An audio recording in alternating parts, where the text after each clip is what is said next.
So guys, Wike was seen alongside his son inspecting projects in Abuja, and people were wondering if he has already started introducing his son into politics. So in case you don't know, this is Wike's first son. His name is Jordan. He has masters in law, and Wike put up this post on Twitter and said, "Happy to witness alongside my wife the graduation ceremony of our son Jordan, who just earned a Masters of Law degree at the Queen Mary University of London, UK. As a father, I am happy for the progress Jordan is making in the pursuit of his career." So this is Wike celebrating that his son has graduated from this university in UK. But before I allow you to take a look at that work of inspecting projects in Abuja, take a look at Wike condemning those who are sending their children to places like the UK to go and study. So Wike now finally was caught up in that same trap. That means you have to pay for it. And some of these courses, you don't need to send them abroad. What we said in our own case, listen, why do you have to send somebody who wants to study English overseas? Why do you want to send someone who wants to study economics overseas? Why do you want to send someone who wants to read law overseas? When you know that we have very good faculties in these areas, in Nigerian universities. Now, we thought, if I'm sending you overseas, must be on peculiar, very clear areas that we lack, that we want our people to go and study. Maybe some areas of engineering, maybe some areas of medicine, maybe some areas of agriculture, maybe some areas of ICT. Right? So we say, look, for those of them in final year.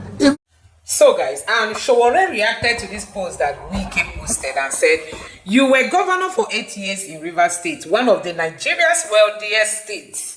You looted the state dry and couldn't build a single school where your children could earn a master's degree in law. What a crying shame." So guys, the worst part of this is that Wike once criticized those sending their children abroad. That why will someone leave Nigeria to go study abroad? Today, Wike is celebrating his son who went abroad to earn masters in law degree. So guys, this is what we are saying. And these politicians, they don't care. Wike concludes plan to withdraw Rivers students on foreign scholarship. That is what this post is saying. That there was a time Wike threatened to withdraw students that went on scholarship, from Rivers State, because the state is the one that used to sponsor them. But I tell you, Wike is being exposed now. So guys, I'm just going to allow you to take a look at the video where Wike was saying that people should dare not send their children abroad to go study, while he himself sent his own children abroad. None of Wike's children are studying in Nigeria, in case you don't know. None of them. And that is why when they want to boast, they boast because they know the poor can be suppressed. And when you talk, the IGP will tell you that if you talk against government officials, you risk being arrested. In short, no, you risk, they will come and arrest you. They will pick you up. Nigerians, wake up. These politicians don't have any plan for the poor masses. Take a look. Why do you have to send somebody who wants to study English overseas? Why do you want to send someone who wants to study economics overseas? Why do you want to send someone who wants to read law overseas?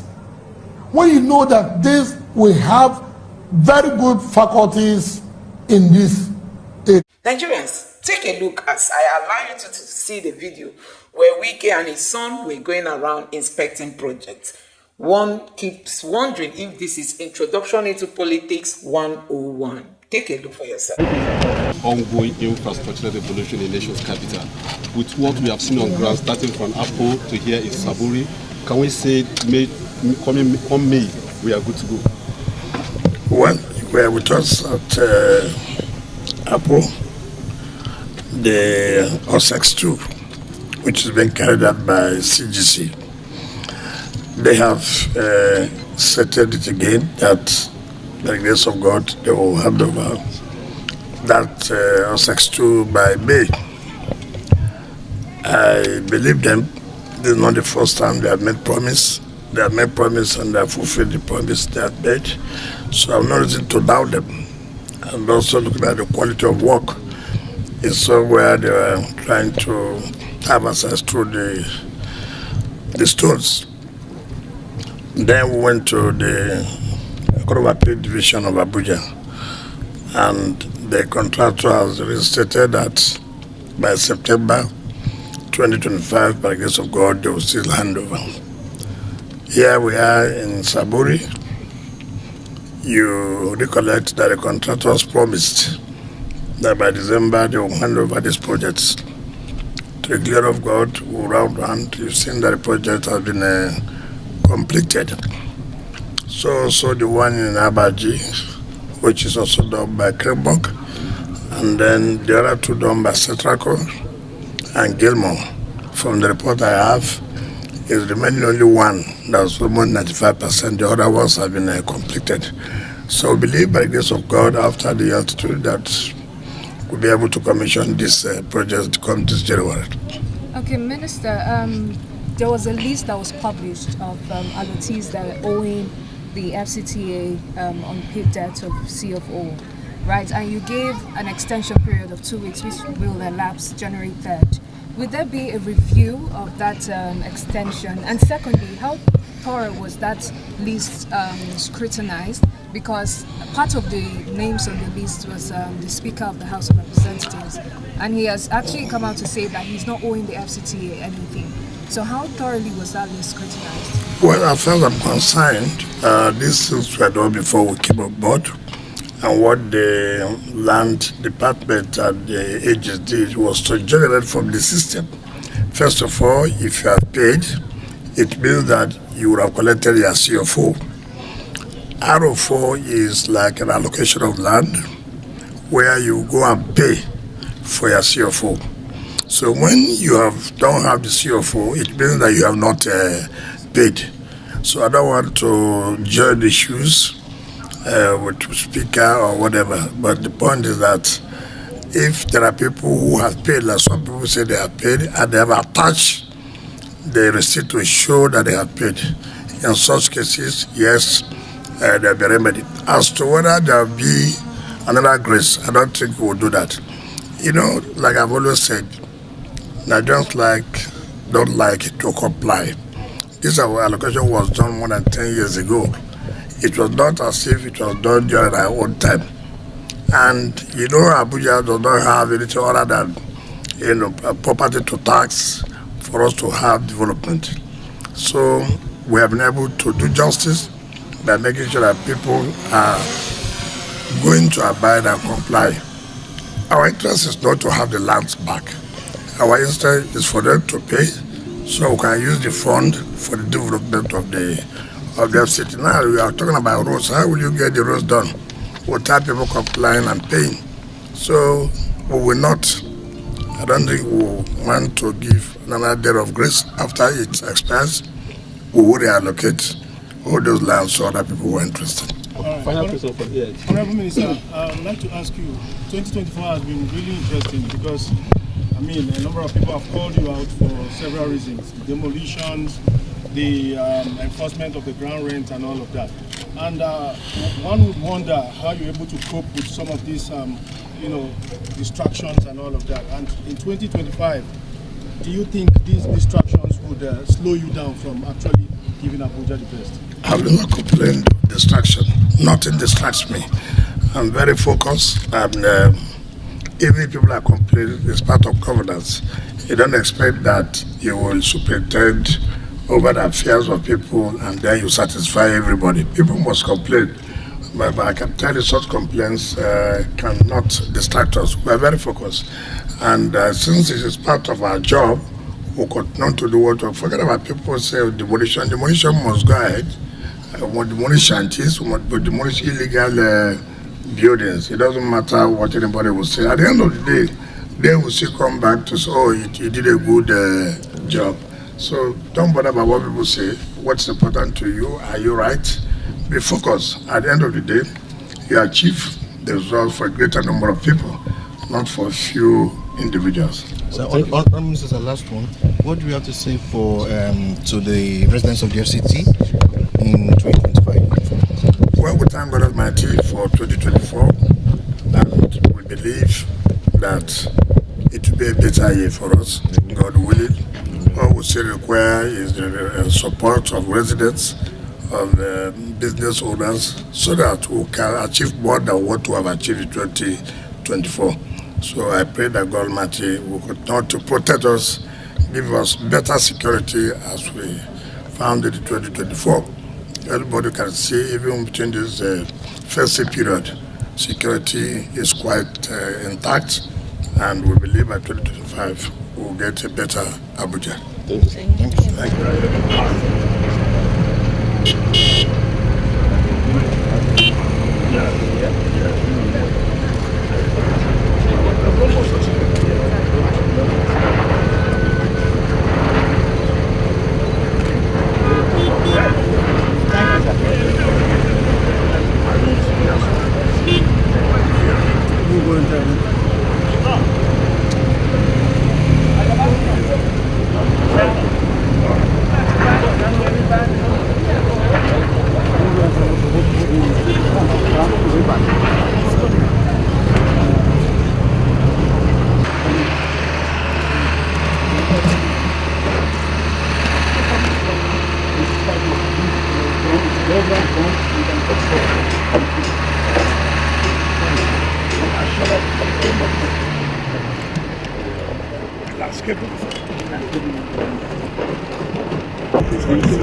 right answer is carriageway.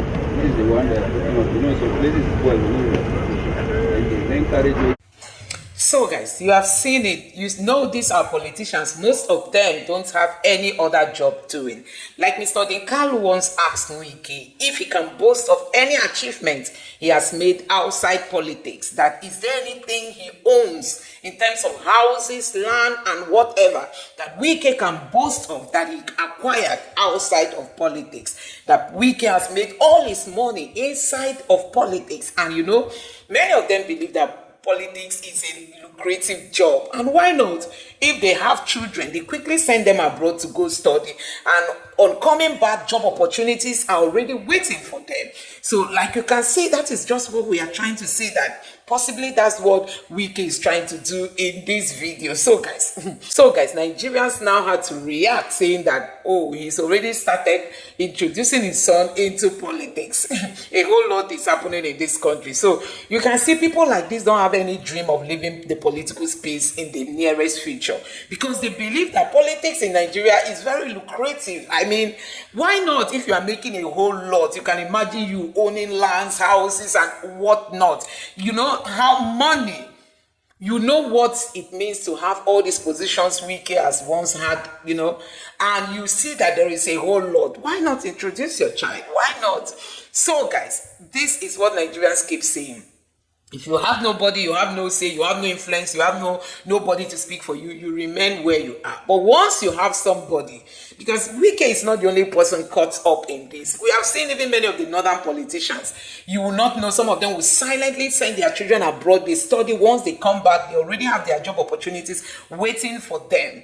But you will see a poor man's child who studied and got first class in Nigeria, riding Okada, riding Keke. And you keep wondering, how will a society ever progress when you keep having the same people recycling themselves in the same position, not giving opportunity for other people? You just keep wondering if God created that position just for them alone.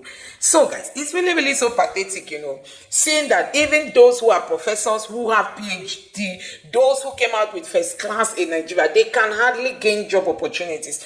But for politicians, once their children are graduating, guess what? Job opportunity is waiting for you. So you won't tell me that Wike has no plan for this child. After all, you see him inspecting projects alongside his father. There is no way you will not know that something is already cooking for him to pick up, for him to take up as his own job opportunity. But for other Nigerians who will study and burn candle throughout the night, trying to make this first class of a thing, they will come out just to meet frustration. Some of them will just end up with just petty job, if not things like Okada and Keke na Pepe, or even riding of taxis. And this cycle has continued. Anyway, let me know what you think about this in the comment section below. Please don't forget to subscribe to the channel, turn on the notification bell. Please give this video a like so that YouTube can recommend it to others. And drop your thoughts in the comment section below. Thank you.